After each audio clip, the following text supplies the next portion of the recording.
Nangangalampag na ng tulong ang ilang kababayan natin sa Cebu na lubhang naapektuhan ng malakas na lindol. Marami daw sa kanila wala nang babalikang bahay. Balitang hatid ni Emil Sumangil.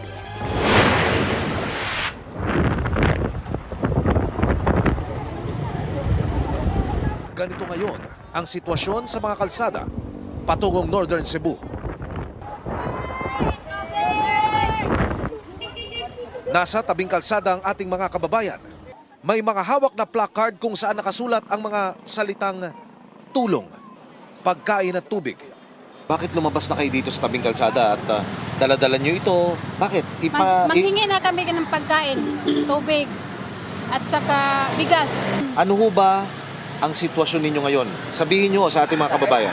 Hirap na kami Bakit to? sa sitwasyon kasi sa earthquake. Pagkain, tubig? Pagkain, tubig. Yung bahay nyo ho, nauuwian nyo ba? Nasa labas na kami.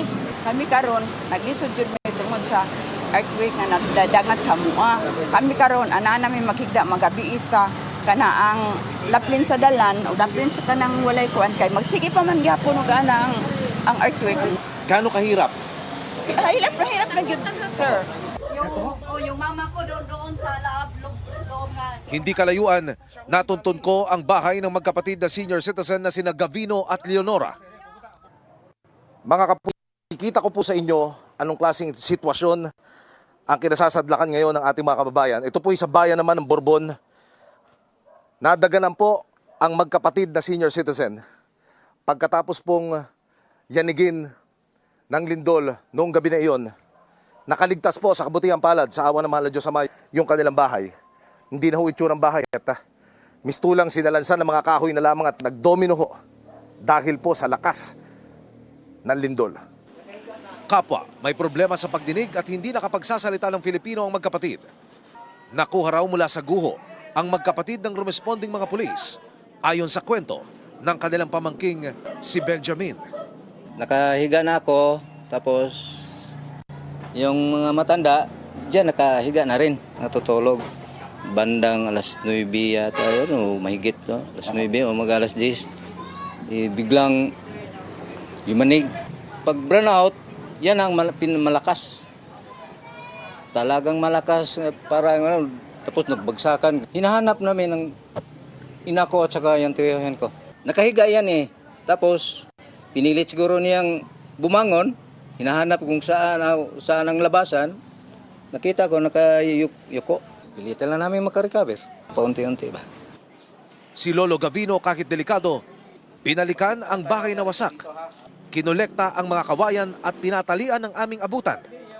Gagawin daw niya itong higaan. Pilit niya hong kinukumpune yung mga piraso ng kawayan na tali, tapos may sako siya. Dito ho pala yung kanyang higaan, nagkasira-sira. So, susubukan niya lahat para makabuo uli ng mapapakinabangan mula ho doon sa mga gamit na sinira ho ng lindol. Tinungo naman namin ang bayan ng San Remigio na isa rin sa lubhang tinamaan ng lindol. Sa sports complex na ito, namatay ang ilan sa ating mga kababayan. Mga kapuso, restricted at hindi po pinahihintulutan ang sinumang makapasok dito po sa San Remigio Sports Complex. Sa kauna-unahang pagkakataon mula nang maganap ang lindol, ipakikita po namin sa inyo kung ano ang naging itsura ng damage sa loob po ng Coliseum mula nang maganap ang nasabing lindol.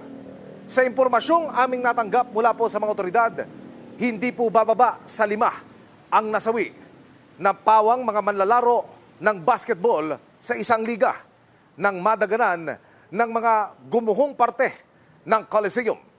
Tingnan nyo mga kapuso ang itsura ng pintuan pa lamang ng sports complex. Hindi na ho mapakikinabangan pa.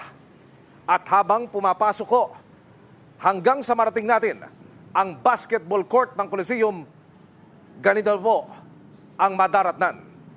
Hindi na rin mapapakinabangan dahil ang kisame at ang pader kailangan nang ipacheck sa mga otoridad dahil baka anumang oras gumuho dulot ng mga aftershocks. Pati ang ilang pang government office sa likuran, pinadapa ng lindol. Mga kapuso, sa likod lamang ng San Remigio Sports Complex, matatagpuan ang opisina ng Traffic Department ng munisipalidad. Pero tingnan niyo po ang itsura ngayon ng tanggapan. Mistulang nawalan ng paa ang struktura. Bumigay ang mga poste at ang bubungan nasa flooring na.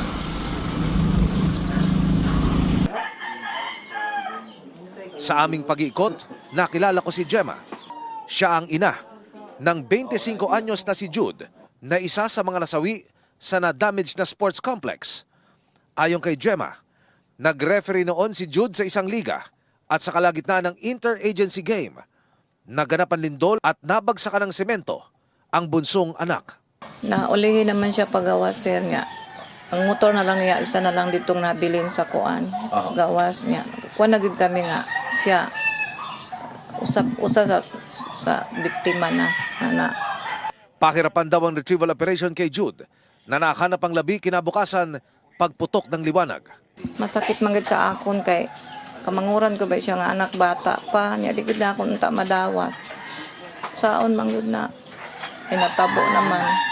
Nasa 63 pamilya naman mula sa Purok, Agbati, sa Barangay Hagnaya, ang pansamantalang nananatili sa bakanting lote na ito habang nagpapatuloy ang mga aftershock. Emil Subangil, nagbabalita para sa GMA Integrated News.